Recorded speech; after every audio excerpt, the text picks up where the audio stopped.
But if you're recommending this to somebody who likes oaky Chardonnay, you're not doing your job properly. Welcome back to Drinking It In. I'm excited to have you here. This will be a fun episode.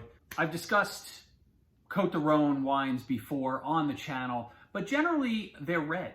Generally they are a great value and made up of that GSM blend of grapes, Grenache, Syrah, and Mourvedre. Those grapes have to make up the vast majority of the Cotes du Rhone wines. So you really usually know within some estimation, what you're going to get from those wines.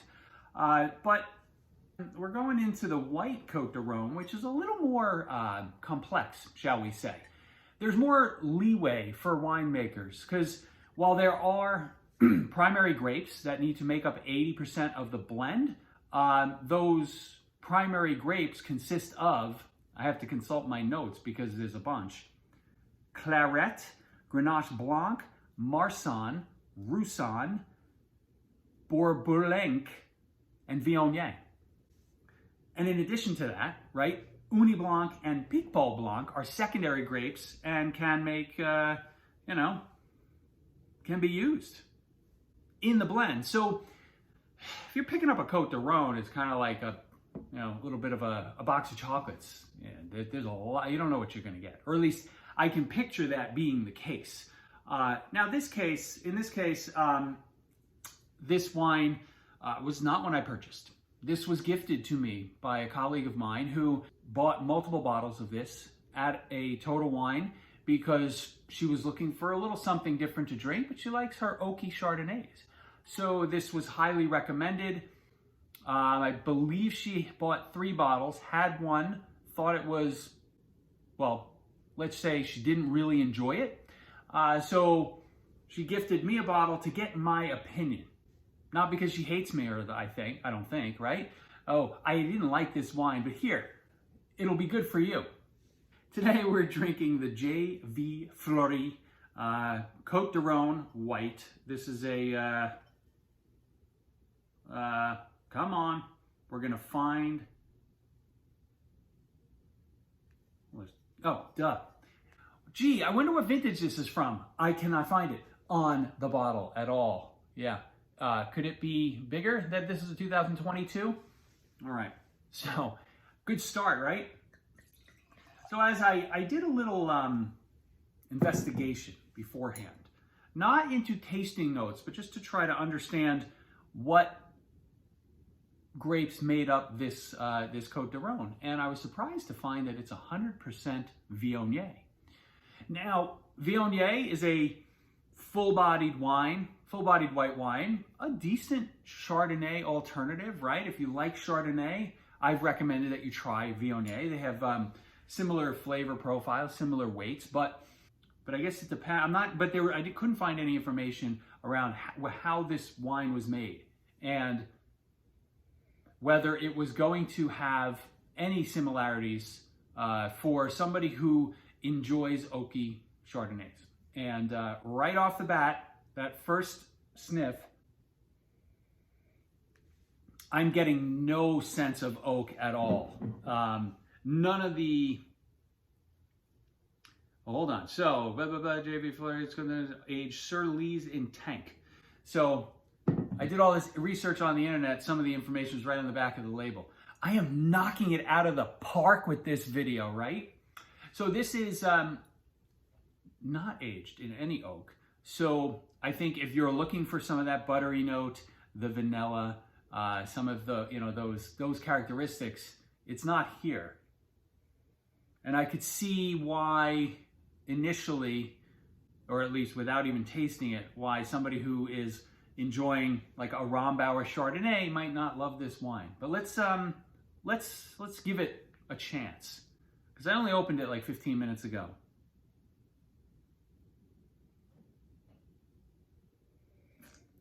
So the nose is okay. It's not really presenting me with a ton of options. I get a subtle note of mango, but mostly something that's, I'm going to call it pineapple, but it's it's almost like a pineapple that is not fresh. So it kind of has like maybe we'll call it a bruised pineapple. Is that a thing? I don't know.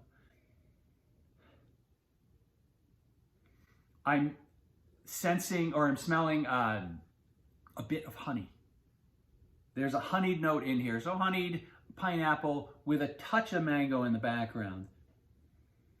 And I say a touch because, you know, mango typically sharp, right? Mango is sharpness.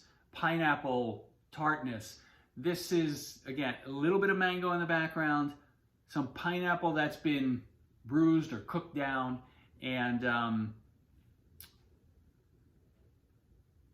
whatever that other flavor I told you about. God damn it. It's appley.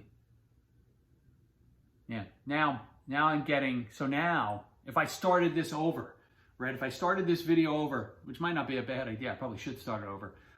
The first thing that comes out of the glass is like a bruised apple. It's a yellow apple. Golden delicious.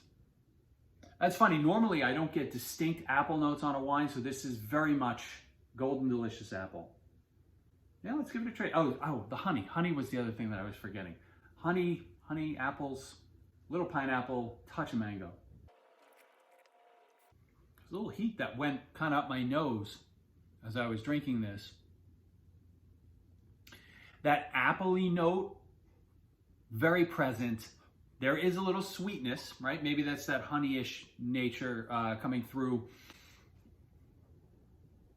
Yeah, it's apples dipped in honey. It's pretty distinct. Aside from that like bit of heat that kind of came up, this is kind of tasty. But if you're recommending this to somebody who likes oaky Chardonnay, you're not doing your job properly. There it is. I said it. I don't know, I wasn't there, but I don't think Total Wine gave a good recommendation.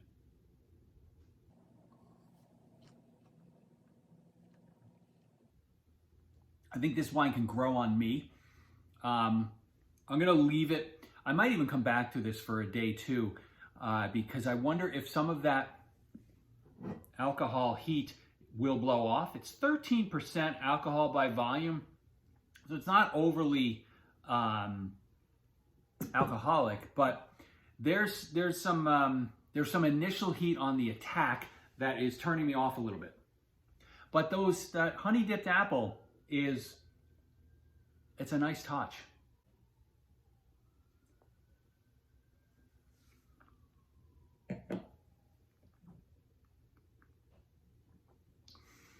Almost getting a nutmeggy vibe, nutmeggy spice coming through. Initial reaction, I wouldn't go buy this, but I'm going to check out day 2. We'll see if see if this gets any better. All right, I said I was going to come back to this White Cotes du Rhone on day 2. So I already did it. I don't like this wine at all. Day 2, it's worse. There's something very unbalanced about it that came through much more on the second day. Like I really tried hard to like it on day 1 and I just didn't get there.